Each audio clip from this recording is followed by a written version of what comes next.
Podcast. Lo mejor está por escuchar.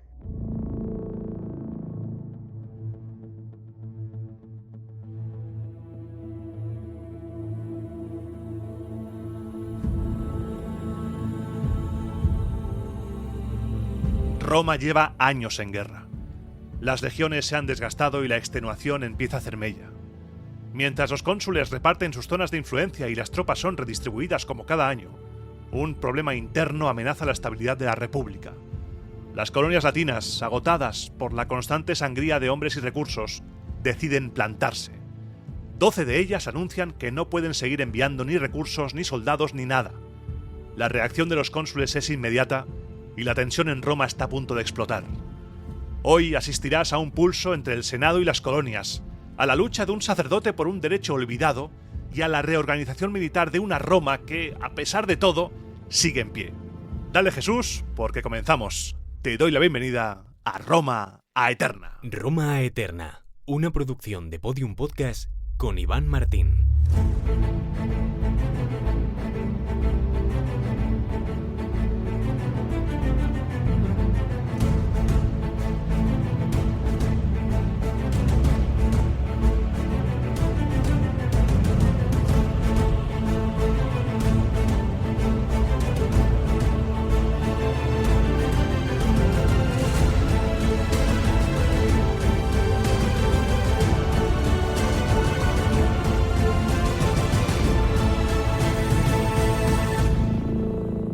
Programa 143 de Roma Eterna, 73 ya de la saga republicana, y como te he dicho en la introducción, hoy tenemos un programa revoltoso. Roma sigue en pie, a pesar de haber sufrido los 1001 reveses en esta Segunda Guerra Púnica, y vamos a empezar directos al turrón. Hoy va a ser un programa calmado, no va a haber batallas, no va a haber sangría, nada.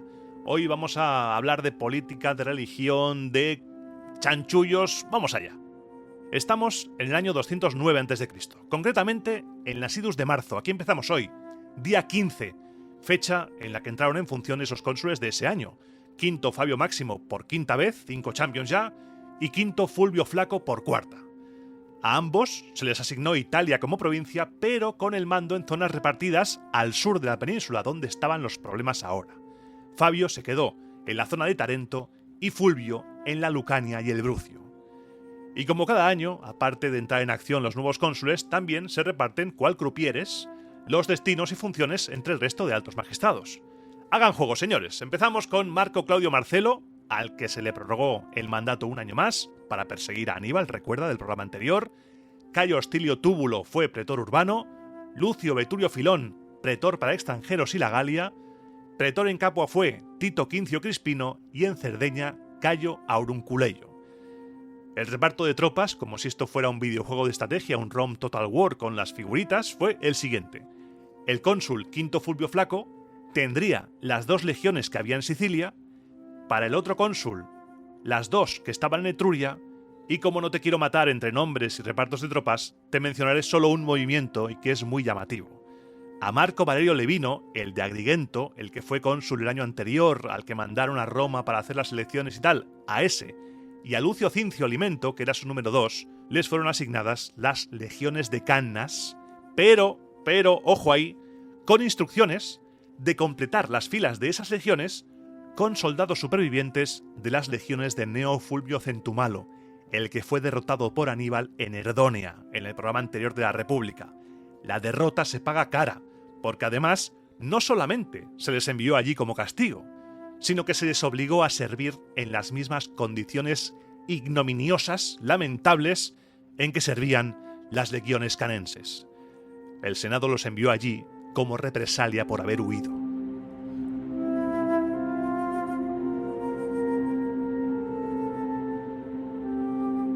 En Roma había preocupación, la hostia en Herdonia había sido tremenda, había sido un revés, que venían inflados y de repente ¡pam!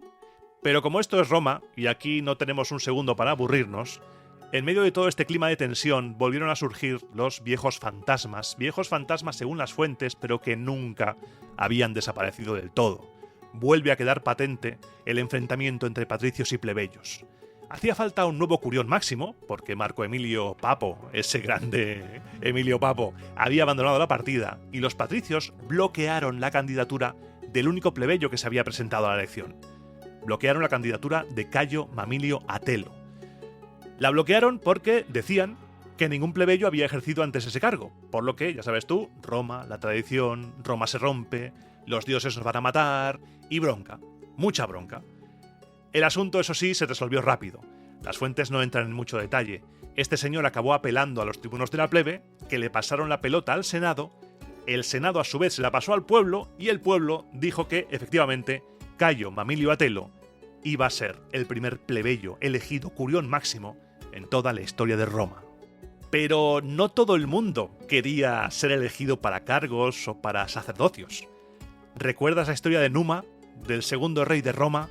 A Numa Pompilio le fueron a buscar los senadores y este dijo que a mí que me contáis, los mandó a paseo. Este tipo de cosas se van repitiendo y ese año el Pontifex Maximus Publio Licinio Craso Dives obligó a Cayo Valerio Flaco a dejarse consagrar Flamen de Júpiter en contra de su voluntad.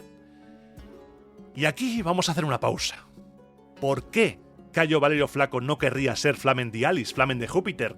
Es el sacerdocio más importante de toda Roma. ¿Qué tiene ese cargo que lo hace poco deseable para ese señor? Y yo te voy a contar ahora el qué, porque ha llovido muchísimo desde los programas de la religión y creo que solo me metí en el tema sacerdotal muy por encima, por lo que toca ahora hablar de los flámines. Como nos cuenta Cicerón, Flamen era el nombre que recibía cualquier sacerdote romano dedicado al servicio de un dios en particular y que recibía un epíteto distintivo según el dios al que servía. Información que nos cuenta Varrón en su obra De Lingua Latina. Los más importantes eran tres: el Flamen Dialis, de Júpiter, el Flamen Martialis, de Marte, y el Flamen Quirinalis, o Quirinalis, de Quirino Rómulo. Según Plutarco, en su Vida de Numa, los dos primeros, el Dialis y el Martialis, fueron instituidos por Rómulo, aunque sin embargo la mayoría de fuentes coinciden en atribuir la creación de estos tres, junto con otros aspectos de la religión romana, a Numa Pompilio, tal y como dicen Livio y nuestro añoradísimo amigo Dionisio de Halicarnaso, al que echamos de menos. Festo nos cuenta que el número de flamines aumentó con el tiempo hasta alcanzar los 15. Los tres flamines originales eran siempre elegidos entre los patricios y tenían el nombre de mayores. El resto provenían de los plebeyos y recibía el epíteto de minores. Tras ser nombrados por el pueblo, los flamines eran recibidos e instalados por el Pontifex Maximus, a cuya autoridad estaban siempre sujetos. El primer marrón para Cayo Valerio Flaco es que el cargo era vitalicio, aunque un flamen podía ser obligado a renunciar por el incumplimiento de sus deberes o incluso por un accidente de mal augurio ocurrido durante el desempeño de sus funciones. Su vestimenta característica incluía el ápex, la laena y una corona de laurel. El ápex era el gorro utilizado por los flamines y por los salios en Roma, era realmente la parte esencial del uniforme. Lo que realmente se llama ápex es una pieza puntiaguda de madera de olivo, cuya base estaba rodeada por un mechón de lana. Se llevaba en la parte superior de la cabeza y se sujetaba con cintas o con dos correas o bandas, que se llamaban apiculae, según Festo, o también el mismo Festo dice que podían llamarse ofendiques. Sin embargo, Servio dice, comentando a Virgilio, que ofendiques también se interpreta como un tipo de botón que servía para ajustar las correas bajo la barbilla. Ya sabes tú, estas peleillas. Aulo Gelio nos cuenta que los flamines tenían prohibido por ley salir en público o incluso al aire libre sin llevar el ápex puesto. Para que veas lo importante que es este tema y lo en serio que se lo tomaban, Valerio Máximo cuenta que Sulpicio fue destituido del sacerdocio simplemente porque el ápex cayó de su cabeza mientras realizaba un sacrificio. ¿Cayó o lo tiró? ¿Quién sabe? Nuestro querido Dionisio de Halicarnaso describe el gorro como cónico, aunque en monumentos antiguos también se encuentra representado con forma redondeada. Su apariencia varía en los bajorrelieves y en las monedas de emperadores romanos, quienes, como sacerdotes, tenían derecho a llevarlo. Una de las mejores representaciones del ápex la encontramos en el Ara Pacis, en la pared de la derecha. Si miras el monumento de frente, en la pared de la derecha hay toda una procesión en la que aparecen Augusto, toda la familia imperial, pues detrás, en segundo plano, en los primeros puestos, se pueden ver a los flamines con sus gorricos, con sus apex ahí, todo cucos. Según Varrón y Festo, el nombre de Flamen derivaba de la banda de lana blanca, filum, filamen, flaxmen, que envolvía el apex, la cual llevaban sin el apex cuando el calor era excesivo. Esta etimología, aunque choca con la de Plutarco, sí que puede parecer más plausible, porque Plutarco dice que flamines proviene de la transformación de pileamines, de pileus. Y ahora, después de poner un contexto de los flamines, del gorro, tal, ¿por qué este hombre no quiso ser sacerdote de Júpiter? El Flamen Dialis, como sacerdote más importante, tenía privilegios. Cuando el cargo quedaba vacante, 3 patricios cuyos padres se hubieran casado mediante el rito de la Confarreatio eran nombrados por los comitia, de los cuales uno era elegido y consagrado por el Pontifex Maximus. Desde ese momento, ese Flamen Dialis quedaba libre de la patria potestad de su padre y se convertía en sui iuris. Tenía derecho a un lictor, a la toga pretexta, a la silla curul y a un asiento en el Senado por su cargo, algo de lo que te hablaré dentro de un rato cuando acabe este paréntesis de los flamines. Tenía muchos más privilegios. Por ejemplo, Aulo Gelio nos cuenta que si un prisionero encadenado se refugiaba en casa del Flamen Dialis, las cadenas eran rotas inmediatamente y lanzadas desde el impluvium al tejado para luego ser arrojadas a la calle. Podía liberar presos. Aulo también nos dice que si un condenado a muerte se cruzaba con él en el camino hacia su ejecución y se postraba suplicante a sus pies, se le concedía el aplazamiento de su castigo por un día. Pero no todo eran privilegios, no todo era molar para un Flamen Dialis. Para contrarrestar estos grandes honores, el Flamen Dialis estaba sometido a numerosísimas restricciones y privaciones que para nosotros pueden parecer absurdas, pero para los romanos tendrían todo el sentido del mundo, y cuya lista ha sido recopilada por Aulo Gelio. ¿Vas a flipar? Toma asiento si no te has sentado ya, vas a flipar, porque entenderás un poco mejor por qué este hombre no quería ser Flamen Dialis. Se le prohibía pasar una sola noche fuera de la ciudad, no podía irse de Roma. Aunque esta norma con el tiempo parece que se fue modificando y en tiempos de Augusto se les permitió una ausencia de hasta 2 noches, no hay viajes. En tiempos de este tío no hay viajes. Además, no podía dormir fuera de su propia cama durante 3 noches consecutivas, lo que hacía imposible que asumiera el gobierno de una provincia. Carrera política al garete, no puedes salir de Roma, no puedes dormir fuera de tu cama, fuera, nada. Tampoco le estaba permitido montar a caballo, tocar siquiera un caballo, ni mirar un ejército dispuesto en formación fuera del Pomerium, razón por la cual nunca podía ser elegido cónsul. De hecho, Plutarco nos dice que originalmente le estaba totalmente prohibido aspirar o aceptar cualquier magistratura civil, aunque se fue relajando esa norma en tiempos posteriores. El propósito de estas reglas, y que con el paso de los minutos se van a volver más locas, tenían un propósito claro: convertirlo en un sacerdote, en un hombre constantemente dedicado a Júpiter, obligándolo a una atención constante a sus deberes religiosos y eliminando cualquier tentación de descuidarlos. Porque vas a seguir alucinando. No podían prestar juramento, nos cuenta Livio. No podían llevar anillo, salvo que fuera liso y sin piedras.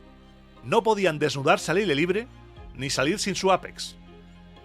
No debía llevar nudos en su vestimenta, ni caminar bajo un camino cubierto de vides.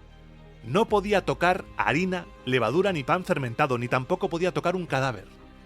No podía entrar en un lugar de cremación, aunque sí podía asistir a un funeral. Se le prohibía tocar o pronunciar el nombre de un perro, una cabra, hiedra, habas o carne cruda. Solo un hombre libre podía cortarle el cabello, cuyos recortes, junto con las uñas, debían ser enterrados bajo un árbol considerado afortunado, un árbol consagrado, un Felix Arbor. Nadie podía dormir en su cama, una cama cuyas patas estaban untadas con arcilla fina, y tampoco se le permitía colocar una caja con panes rituales en contacto con su lecho. Pero es que además tenemos a su esposa. La esposa del Flamen Dialis era llamada Flamínica. El Flamen debía casarse con una virgen mediante el rito de la Confarreatio, norma que también se aplicaba a los otros 2 flamines mayores. Además, no podía casarse por segunda vez, por lo que si su esposa fallecía, debía renunciar a ser Flamen Dialis. y como la asistencia de la Flamínica era necesaria para algunos rituales, el divorcio estaba prohibido. Ella también tenía restricciones similares a las de su esposo, porque también nos cuenta Eulogelio que tenía, por ejemplo, restricciones en la vestimenta. Debía llevar una túnica teñida. El cabello debía llevarlo recogido en un tútulos, una forma cónica con cinta púrpura, y debía llevar un manto corto con ribetes al que se le unía un fragmento de un Felix Arbor. No está claro qué era exactamente este manto, algunos dicen que era como un velo sobre la cabeza, pero bueno, también tenía otras restricciones que también vas a flipar. Por ejemplo, la Flamínica no podía subir una escalera de más de 3 escalones, posiblemente para evitar que se le vieran sus tobillos, aunque el texto de Eulogelio no nos lo deja muy claro. Cuando acudía a los Argei, rituales religiosos que, si recuerdas de los programas de calendario, se hacían con muñecos y lo que ahora es muñeco quizá antes eran humanos, pues cuando iba a esos no podía peinarse ni arreglarse el cabello. Y en cada nundina, en cada día de mercado, debía sacrificar un carnero a Júpiter en la Regia, según nos cuenta Macrobio. Como curiosidad, tras la muerte del Flamen Mérula, en el año 87 a.C., quien fue elegido cónsul sufecto tras la expulsión de Cina, el cargo quedó vacante hasta el año 11 a.C., cuando Augusto, como Pontifex Maximus, consagró a Servio Maluginense. Cayo Julio César había sido nombrado para el cargo de Flamen Dialis a los 17 años, pero nunca llegó a ser instalado en el cargo. Durante todo ese tiempo, las funciones del Flamen Dialis fueron asumidas por el Pontifex Maximus. Tras la caída de la República y ya con la deificación de los emperadores, se crearon flamines dedicados al culto imperial tanto en Roma como en las provincias. En las inscripciones aparecen frecuentemente títulos como Flamen Augustalis, Flamen Tiberi Caesaris, Flamen Divi Iuli, Flamen Divorum Omnium, Flamen que era ya para todos los emperadores, era uno para todos. Ya para acabar, 2 pequeñas curiosidades. Flaminia era el nombre que recibía la casa del Flamen Dialis, y Flaminia también era el nombre de una pequeña sacerdotisa que asistía a la Flamínica en sus deberes religiosos. Tras este pequeño desvío, para poner en contexto la figura del Flamen Dialis, entendemos un poco mejor por qué Cayo Valerio Flaco pasaba 8,5 kilos de ser Flamen Dialis. Su elección además no fue aleatoria, estoy convencido de que fue a dedo. El Pontífex Publio Licinio Craso Dives eligió a Flaco porque tenía reputación de ser un joven de vida ociosa, de vida disipada, y su familia lo consideraba la oveja negra. Por lo que seguramente la familia dijo: no lo vamos a quitar de en medio y así evitamos que lleve la vergüenza a la familia ocupando cargos políticos. Con lo que no contaba nadie, pero absolutamente nadie, es que asumir ese cargo de Flamen Dialis le fuera a cambiar la vida a Cayo Valerio Flaco. Nos cuenta Livio que en cuanto comenzó a atender el culto y a hacerse cargo de las ceremonias religiosas, cambió, abandonó sus antiguas costumbres de forma tan radical que de repente se convirtió en alguien muy querido por los senadores principales. Júpiter entró en su cuerpo y lo cambió. Esta estima hizo que reclamara para sí un privilegio del Flamen Dialis que había quedado en desuso durante muchos años. Reclamó entrar en el Senado. Livio dice que cayó en desuso por la falta de dignidad de los flamines anteriores, vete tú a saber. Pero lo que estoy convencido es que Cayo Valerio Flaco dijo: me habéis jodido la vida, me habéis jodido la carrera política, pues ahora voy a reclamar lo que es mío.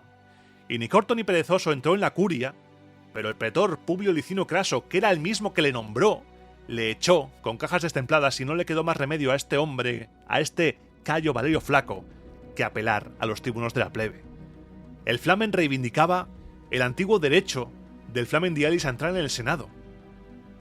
Un derecho que iba ligado a la toga pretexta y a la silla curul. El pretor decía que qué derecho ni qué niño muerto. El derecho debía fundamentarse no en ejemplos sacados de los anales, de lo antiguo y caídos en desuso, sino que debían sacarse de la práctica de las costumbres más recientes. Y vamos a ver, que ni en tiempos de nuestros padres ni el de nuestros abuelos, ningún Flamen Dialis había ejercido semejante derecho. Ningún Flamen Dialis había entrado en el Senado. ¿Estamos locos? ¿Estamos locos? ¿Lo estamos? Pues igual sí que estamos un poco locos, porque el dictamen de los tribunos de la plebe fue demoledor para el pretor, para Publio Licinio Craso Dives. Dijeron que la caída en desuso de ese derecho por dejadez, siguiendo la versión de Livio, que la vamos a poner un poco entre comillas, por dejadez de esos propios flamines, había ido en perjuicio personal de estos, y no del sacerdocio. el cargo en sí no tenía la culpa, era un derecho del Flamen Dialis y debía ser admitido. Por lo que, sin oposición ya, Cayo Valerio Flaco fue admitido en el Senado con grandes muestras de aprobación, aunque todos pensaban que había logrado este privilegio más por lo intachable de su conducta como Flamen Dialis que porque creyeran realmente que era un derecho del Flamen Dialis. Resuelto este asuntillo religioso, vamos a hablar de reorganización de tropas.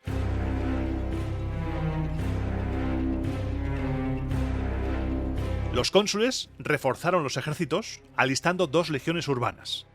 El cónsul Fulvio encargó al legado Cayo Fulvio Flaco, su hermano, de conducir a Etruria, el ejército urbano del año anterior, y a Roma, las legiones que estaban en Etruria. Hacemos un change. Tú me traes esto aquí y hacemos un cambio. Hizo la permuta. Legiones nuevas para Etruria y legiones cansadas de Etruria a Roma.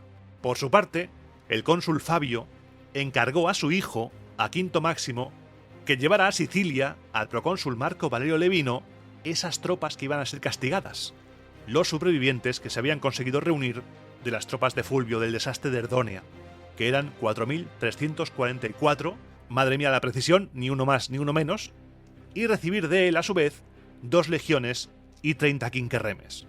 Como ves, todo queda en casa.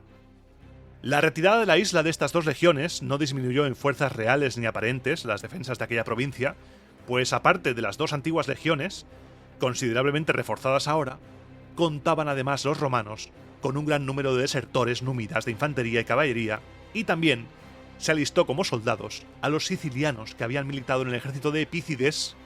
¿Cuánto tiempo? De Epícides, o de los propios cartagineses, hombres que conocían bien la guerra y hombres que conocían bien la zona, algo muy importante.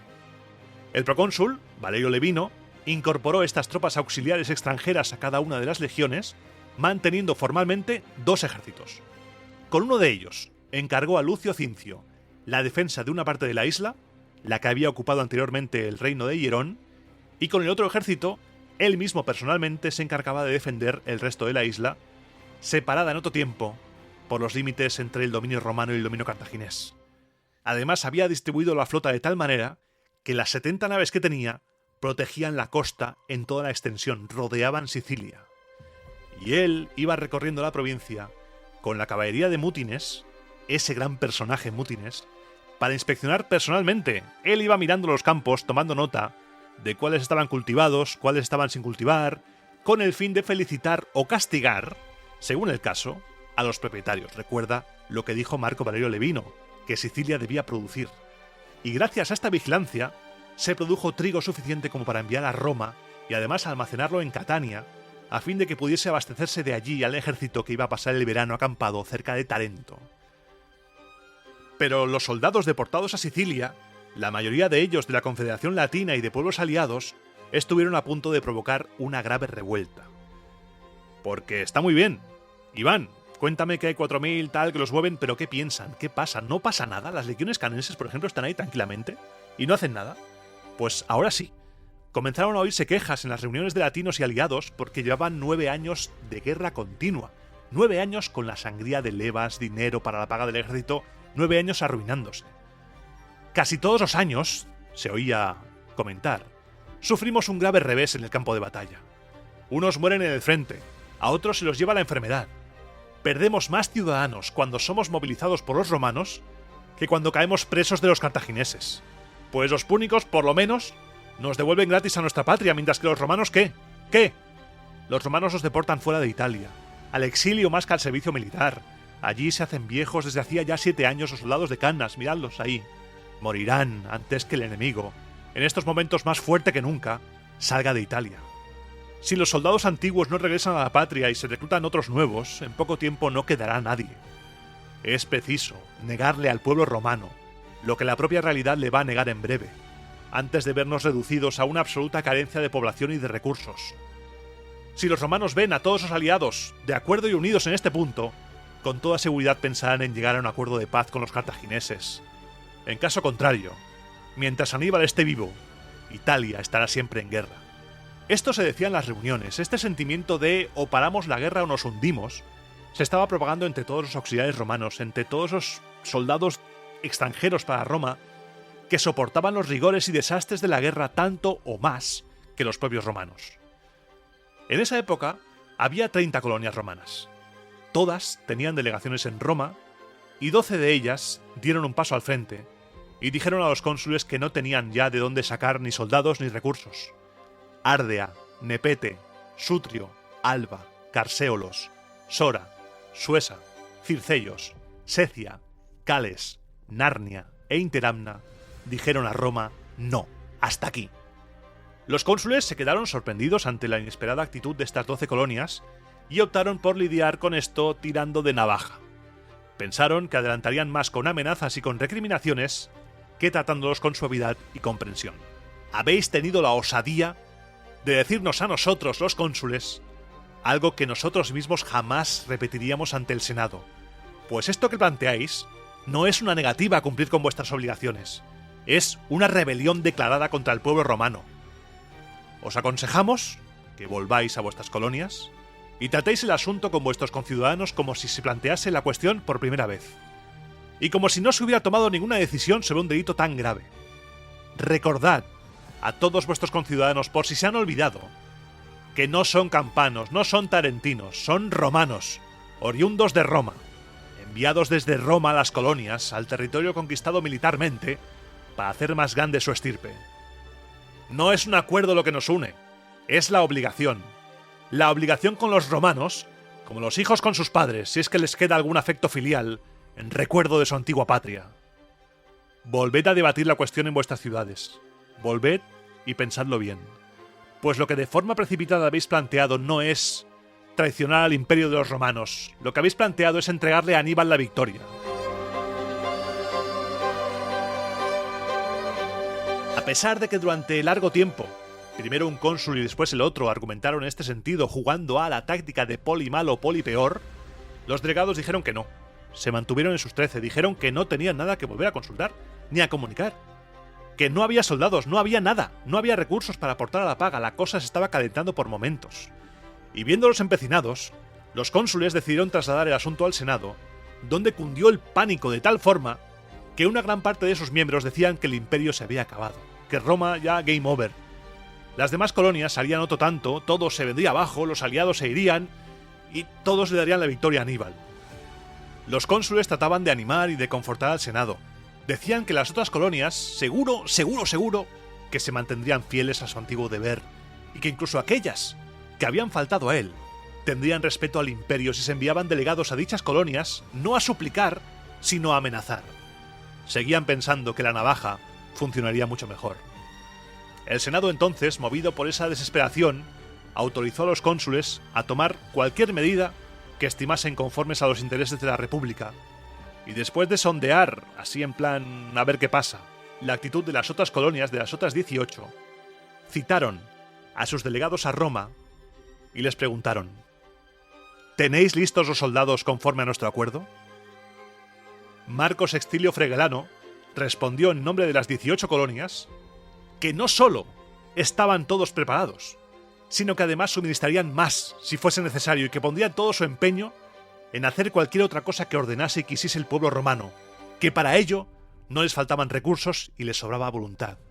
Los cónsules dijeron que su propia voz, la voz de los cónsules, era poca cosa para felicitarlos como se merecían, por lo que fueron invitados al Senado, y el Senado se dirigió a ellos en los términos más honoríficos que cabía, y encargó a los cónsules presentarlos también ante el pueblo y recordarle el servicio que acababan de prestar al Estado, a la República, uno más entre los muchos e insignes que les habían prestado a ellos y a sus antepasados.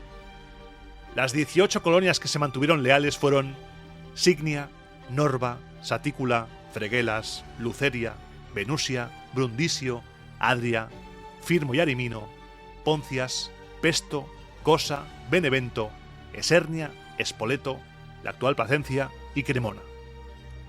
El Senado prohibió mencionar a las otras 12 colonias que rehusaron obedecer, y también prohibió a los cónsules que despidieran o retuvieran o llamaran a los delegados. Se les castigó con el silencio más absoluto. Les hicieron luz de gas, les hicieron ghosting los romanos a esas 12 colonias.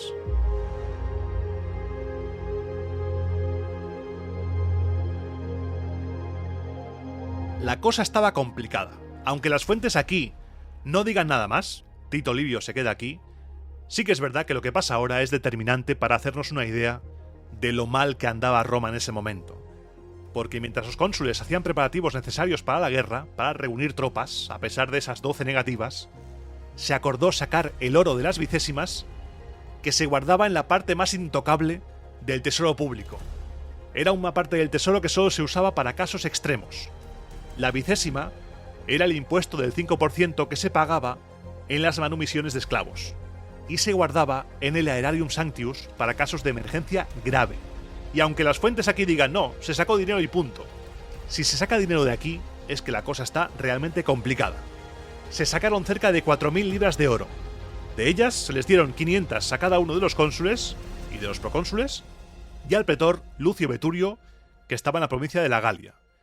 El cónsul Fabio además recibió un suplemento de 100 libras de oro destinadas a la ciudadela de Tarento, que todavía estaba ahí aguantando no sé cómo, y el oro restante se empleó para pagar al contado la adquisición de ropa para el ejército que hacía la guerra en Hispania y que poco a poco estaba ganando buena fama, con la conquista de Carjadas y todo esto, como también estaba ganando buena fama Publio Cornelio Escipión.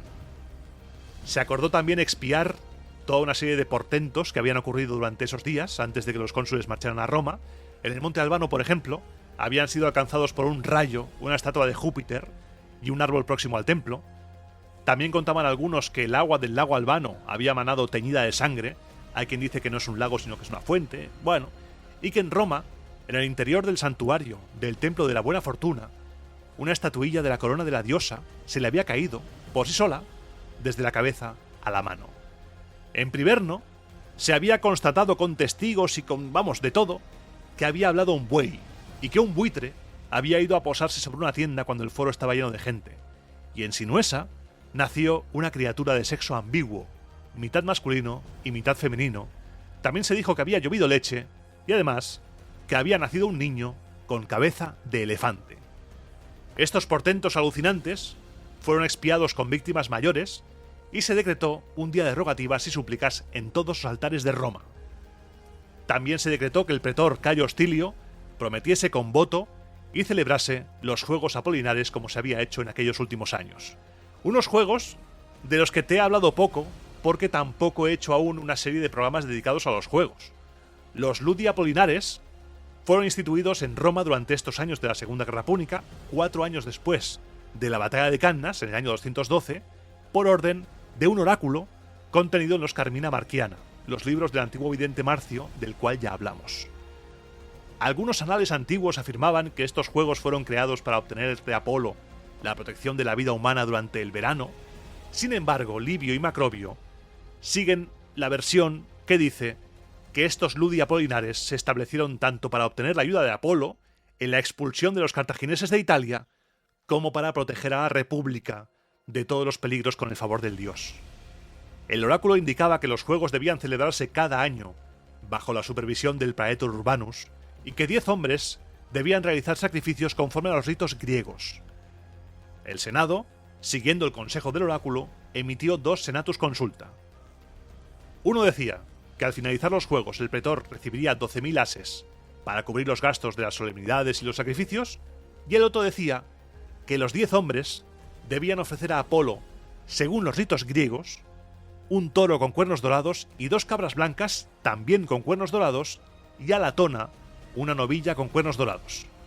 Los juegos se celebraban en el Circo Máximo, los espectadores se adornaban con guirnaldas y, según Festo, cada ciudadano contribuía económicamente a los gastos de los juegos. Las matronas realizaban súplicas, el pueblo comía en el Propatulum con las puertas abiertas y toda la jornada transcurría entre ceremonias y otros ritos religiosos, porque solo era un día de juegos. En la primera celebración de los Ludi Apolinares no se decretó que fuera repetida anualmente, como sugería el oráculo, por lo que en su primer año fueron simplemente Ludi Votivi, unos juegos en cumplimiento de un voto o como respuesta a una emergencia. En el año 211, el Senado, por propuesta del pretor Calpurnio, decretó, según leemos en Livio, que se repitieran anualmente y que cada año fueran votados de nuevo. El día de la celebración variaba cada año, según las circunstancias, por supuesto. Sin embargo, dentro de no muy poquito nuestro relato, en el año 208, cuando una peste azotó Roma y los alrededores, el pretor urbano Publio Licinio Varo presentó un proyecto de ley ante el pueblo para que, en el futuro, los Ludi Apolinares se celebrasen siempre en un día fijo, el 6 de julio, convirtiéndose este día en un dies solemnis. A partir de entonces, los juegos se volvieron votivi et stativi, anuales y de fecha fija, y continuaron bajo la dirección del pretor urbano, como leemos en Cicerón. Y para acabar ya con este pequeño paréntesis de los Juegos Apolinares, que ya hemos hecho 2 hoy, uno para el Flamen Dialis y otro para esto, durante el Imperio, parece que la fecha fue modificada porque Julio Capitolino menciona que los Ludi Apolinares se celebraban el 26 de mayo.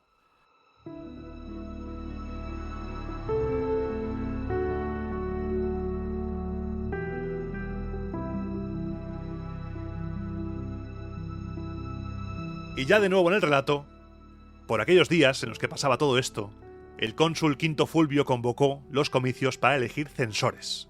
Y fueron elegidos 2 que aún no habían sido cónsules: Marco Cornelio Cetego y Publio Sempronio Tuditano. Una de las funciones de los censores es revisar la lista de senadores para ver quién cumplía requisitos, quién no, y esta vez se retrasó debido a un enfrentamiento entre los censores a propósito de la designación del Princeps Senatus.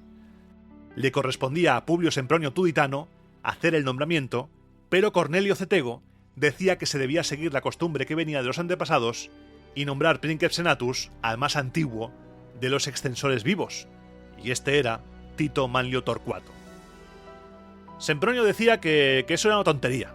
Decía que a quien los dioses le habían concedido en el sorteo el derecho a elegir, los dioses le habían dado también derecho de elegir libremente, que él lo iba a hacer siguiendo su propio criterio y que pensaba elegir a Quinto Fabio Máximo, el que culebreó a Aníbal y que ahora era cónsul, y que estaba dispuesto a demostrar que incluso a juicio de Aníbal, este era el primer ciudadano de Roma y este debía ser Princeps Senatus.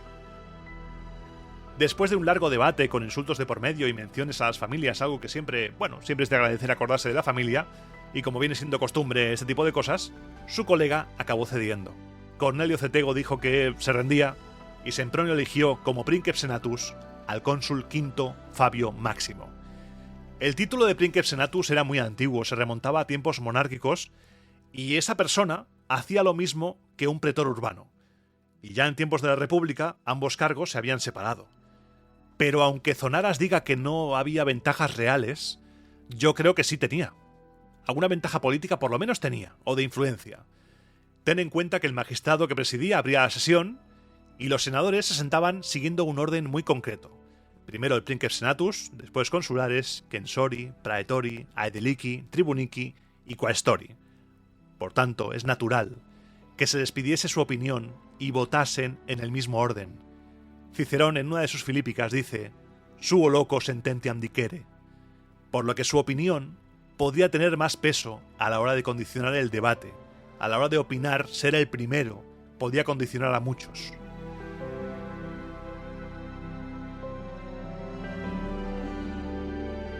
Una vez resuelto este problema y una vez nombrado Princeps Senatus Quinto Fabio Máximo, se hizo la lista de los senadores y quedaron fuera 8, entre los que estaba Marco Cecilio Metelo, tristemente conocido por su propuesta de abandonar Italia tras la derrota de Cannas. Como ves, todavía Roma sigue saldando cuentas con todos aquellos que se rindieron o intentaron rendirse tras el desastre de Aníbal. El mismo criterio que se siguió con Marco Cecilio Metelo se siguió también para excluir a varios miembros del orden ecuestre. Fueron privados de los caballos los supervivientes de las legiones de Cannas que estaban en Sicilia sirviendo en caballería, que eran un montón, y además, no contentos con esto, se les prolongó el servicio militar. No les contarían los años de servicio prestados con caballo del Estado y servirían 10 años con caballo propio. Les reseteaban el tiempo. Los censores hicieron además una cuidadosa y extensa relación de todos los que debían servir en caballería y de estos, a los que tenían 17 años al iniciarse la guerra con Aníbal y no habían hecho el servicio militar, los redujeron al estado de ciudadanos sin voto. Después de este mazazo, siguieron con otra de las funciones de los censores. Adjudicaron los contratos para reconstruir los edificios que había destruido el fuego alrededor del foro. Y con esta última escena durísima, con Marco Cecilio Metelo y durísima, con esos ecuestres que fueron privados de su caballo y de sus derechos prácticamente, acabamos el programa de hoy. Roma sigue en pie, pero las grietas son evidentes. Las colonias se rebelan, los soldados murmuran, y en el corazón del Senado, las tensiones políticas están más vivas que nunca. La guerra sigue devorando recursos y mientras Aníbal sigue al acecho, Escipión mueve sus piezas en Hispania. ¿Cuánto más podrá resistir Roma antes de que la presión la haga estallar? ¿Realmente Marco Claudio Marcelo podrá derrotar a Aníbal?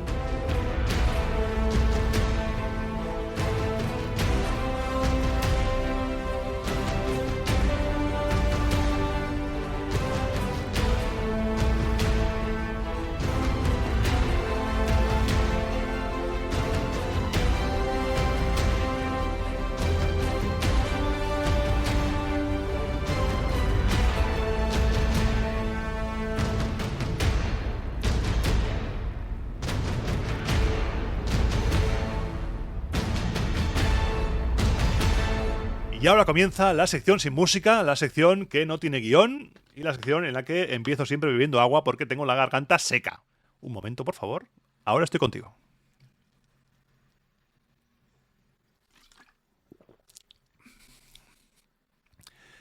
Ay.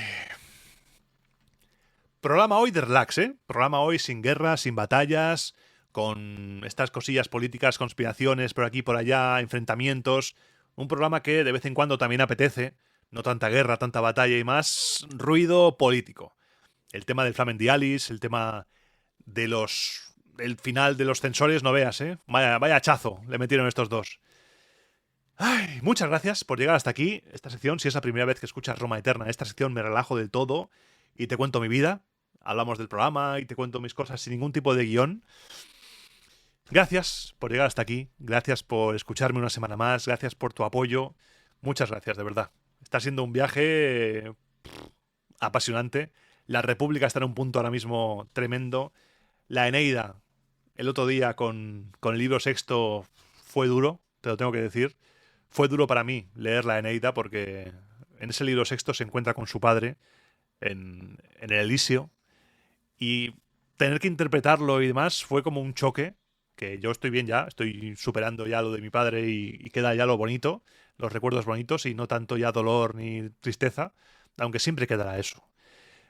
Fue una experiencia curiosa. Como curioso también fue, ya que te hablo de mi padre y ya que esta sección es un poco más personal, te hablo de mi vida. El otro día con mi madre estuvimos recogiendo cosas, limpiando las cosas de mi padre y guardando lo que hay que guardar y donando, tirando lo que hay que donar o tirar. Y me encontré con una cosa curiosa. Una cosa que te lo cuento a ti porque estamos en confianza. Y es que entre los papeles de mi padre, esto no lo he contado en redes sociales, en ningún lado. Entre los papeles de mi padre me encontré unas hojas de libreta, no muchas, eran una grande y 3 o 4 pequeñas. Y empezaban con mis memorias. Y era él contando su vida. Empezando a contar su vida, que había nacido en León, que su familia era muy humilde, que se tuvo que ir al País Vasco muy joven a trabajar, que no pudo estudiar, y contando sus cosas. Se queda a medias, porque en un momento dado de San Sebastián se va a Bilbao, y luego se va a Segovia, y luego tal, se queda a medias. Eso en esa hoja grande. Pero en las pequeñas, esto me dejó loquísimo, en las pequeñas, y no me duele contártelo, ni es ninguna vergüenza, porque el motivo creo que fue bastante loable. En esas hojas pequeñas pone 1974, no me acuerdo la fecha concreta del año, la cárcel. Y yo, ¿cómo? ¿Cómo que la cárcel? Papá, ¿cómo que la cárcel?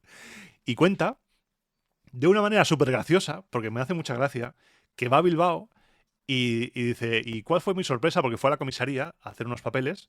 ¿Y cuál fue mi sorpresa? Dice él, qué grande mi padre, cuando el comisario le dice a 2 guardias que me lleven para adelante. ¿Cómo? Que lo metieron preso porque tenía una cantidad de deudas un poco estratosférica, ya que tuvo una cafetería en Bilbao, según cuenta él, tuvo una cafetería en Bilbao y se tuvo que meter en un agujero de deudas muy profundo porque la poca caja que tenía la repartía a partes iguales entre todos los trabajadores. Entonces, mi padre preso, pero jamás explotador. Así que orgullo de padre. Todo se resolvió, creo, porque está todo fragmentado. Me gustaría poder estructurarlo y hacer algo con ello, un homenaje a mi padre, estaría muy bonito. Así que te lo cuento porque me parece algo muy bonito. Yo me sentí como una película, de esto que vas buscando cosas de tu padre o un familiar tal y encuentras las memorias. Siempre nos lo dijo.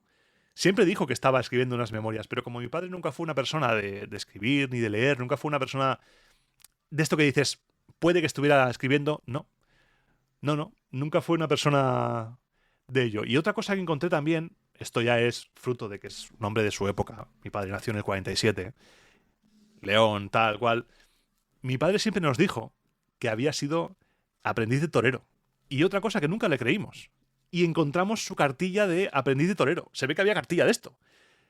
Y aparece ahí. Y coño, es que me hizo mucha gracia decir, tenías razón. Decía la verdad. Y nadie le creíamos, porque mi padre era un poco también, un poco fantasmilla, siempre con el cachondeo y tal. Nunca le creímos. Así que, papá, si estás escuchando esto, lo sentimos, porque tenías razón y decías la verdad. Así que moraleja. Si os dicen algo, aunque sea muy loco, puede que sea verdad. Salvo si te llamas Tito Livio, que seguramente no lo sea. Pero igual sí. Y ahí mi padre estaba escribiendo las memorias y se quedó ahí a medias. Me hubiera encantado. Porque estos temas nunca los habló con nosotros. No los sabía ni mi madre. Fue de antes de estar con mi madre. Siempre me quedará esa pena de no haber hablado con él de estos temas, pero fue un descubrimiento alucinante. Y siento que la sección sin música de hoy sea todo de esto, tan personal y no del podcast ni profesional, pero sentía la necesidad de contártelo, de hablarte de ello, porque después de tanto tiempo, con Roma Eterna, formas parte de mi vida, como yo de la tuya. Por lo que, no sé, me hacía ilusión decírtelo y contártelo. Y ahora, después de eso, antes de que pase del subidón y de alegría a un bajón, por no haber podido hablar con mi padre de estos temas, te voy a recordar que puedes escribirme, si quieres contarme algo, a romaeternapodcast@gmail.com, romaeternapodcast@gmail.com. Tienes redes sociales, tienes Instagram, Twitter, Blue Sky, tienes todo lo que quieras. Estoy en TikTok también subiendo algunos vídeos, aunque no tiene tanto movimiento el tema romano por ahí, al menos de momento, estoy intentándolo. Y estoy abierto a lo que me quieras contar. Cualquier cosa, escríbeme ahí, estaré encantado de contestar. Y, como siempre te digo, comparte Roma Eterna con todo el mundo, comparte este programa, comparte todo, porque así ayudas a difundir la historia de Roma, las clásicas romanas y estas cosas que son muy bonitas. Así que, sin más, me despido, deseando que estos 7 días que nos separan entre programa y programa, los dioses os sean propicios a ti y a los tuyos. Me despido y te espero, pasaré lista, algún día pasaré lista, en el próximo programa de Roma a Eterna.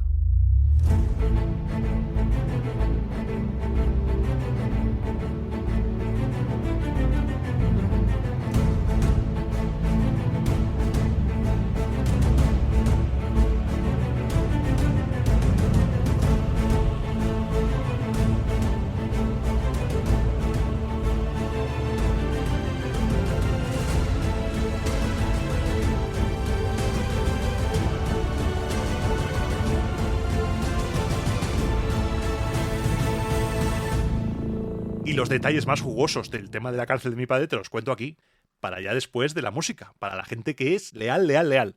Cuenta, entre otras cosas, porque es muy corto, cuenta que la celda olía a meaos, que comían muy mal, que fueron a Basauri, una cosa tremenda.